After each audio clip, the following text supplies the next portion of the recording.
এখানে একটা sunrise view point আছে বলছে, সকালে আসা হয়নি, একটু গিয়ে দেখছি।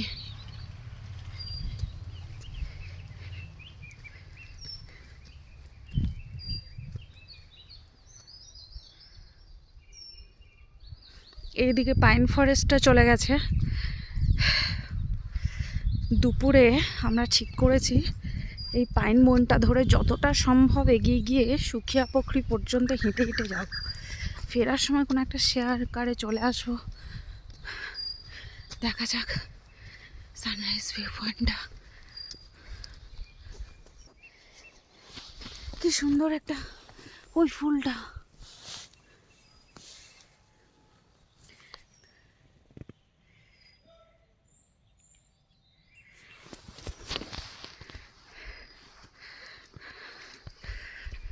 এখানে একটা এন্ট্রি ফি দিয়ে যেতে হবে।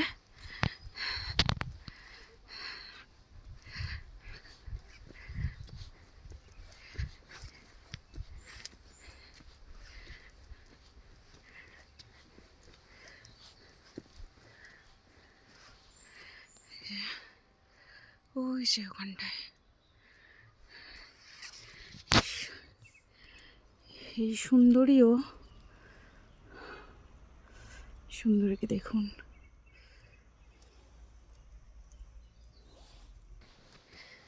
এই যে যাচ্ছি আমরা, এত হাঁটা অভ্যাস নেই, চড়াই উঠতে বেশ কষ্ট হচ্ছে। আমি আগে কখনো এরকম ভিডিও করিনি, এবারে হঠাৎ আশেপাশে যেখানেই যাচ্ছি সবাই দেখছি এরকম করে ভিডিও করছে, খুব করতে ইচ্ছে করছে। আদৌ জানি না কোনো দিন পোস্টাবো কি না, কিন্তু বেশ ভালো লাগছে। যত দিন যাচ্ছে কথা বলার লোকের সংখ্যা কমছে, নিজের মনে যদি এইভাবে বকবক করা যায় খারাপ নয়। এটা দেখুন খুব সুন্দর, এই গাছটার গায়ে অর্কিড বেরিয়েছে। উফ, মনে হচ্ছে অর্কিডগুলোকে নিয়ে চলে যায়। নিয়ে তো যেতেই পারে, কিন্তু ওদেরকে বাড়তে দিতে পারবো কি? এই পরিবেশটাই ওদের জন্য সবচেয়ে ভালো, থাক এখানে।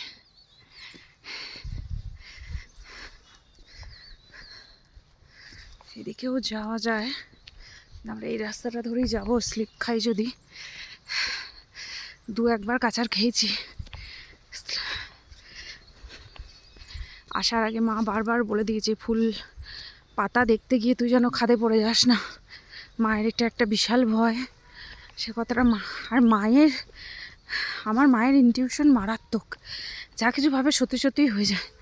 ওই জন্য আর চান্স নিতে পারছি না এখানে। আর যাই হোক স্লিপ করার ভয় নেই, ওই জন্য এই দিকটাই বেঁচেছি।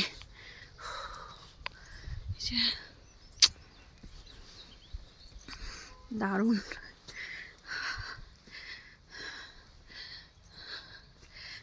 ঘন কুয়াশায় ঢাকা। গতবারও আমি জুন মাসে দার্জিলিং এসেছিলাম, তখনও কাঞ্চনজঙ্ঘা দেখা হয়নি। আজও নয়, ট্রেনে ফিরবো কাঞ্চনকন্যা, সেই এটা দেখুন দারুণ।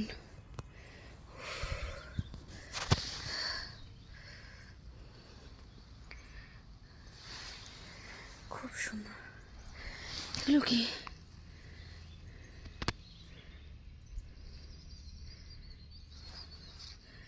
ছোট্ট ছোট্ট ফুল, পাতাগুলো অপূর্ব লাগছে, চিরুনির মতো। আমি ঠিক দেখাতে পারছি না।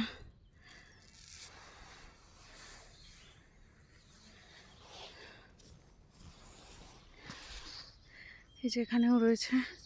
দীপালি পৌঁছে গেছে। উফ, অসাধারণ। এর আগে তো যেটা বলছিলাম, কাঞ্চনজঙ্ঘা এবং কাঞ্চনকন্যা দুটো মিলেজুলে একদম এক হয়ে যাচ্ছে।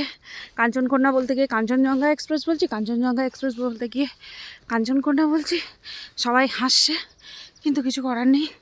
যত বয়স বাড়ছে এই ভুলটা দেখছি আমার খুব বাড়ছে। ঠিক আছে, ভিডিও করতে করতে তবু একটু বলে ফেলছি। ক্লাসেও মাঝে মাঝে বলে ফেলে না জানি কী হবে। এই যে সানরাইজ ভিউ পয়েন্টটা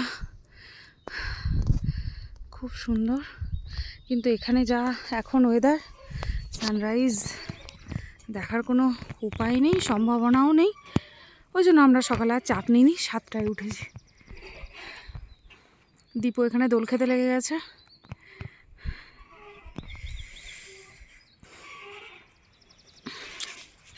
অসাধারণ লাগছে বুঝলেন। এর আগে অনেকবার ফ্যামিলির সাথে এসেছি, বন্ধুদের সাথেও এসেছি গ্রুপে, কিন্তু এইভাবে আমি আর দীপালি আসার পর এটা একটা অন্যরকম দেখা। প্রতিটা ফুল লতা পাতাকে যেমনভাবে দেখতে চাই সেরকমভাবেই দেখতে পাচ্ছি।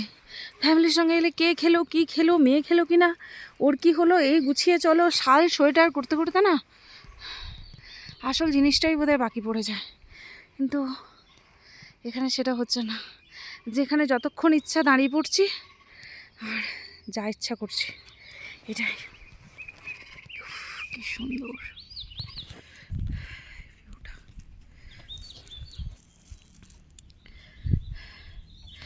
যাই আমিও একটু দোল খেয়ে নিই, ঠিক আছে? এখন ভিডিও এইটুকুই।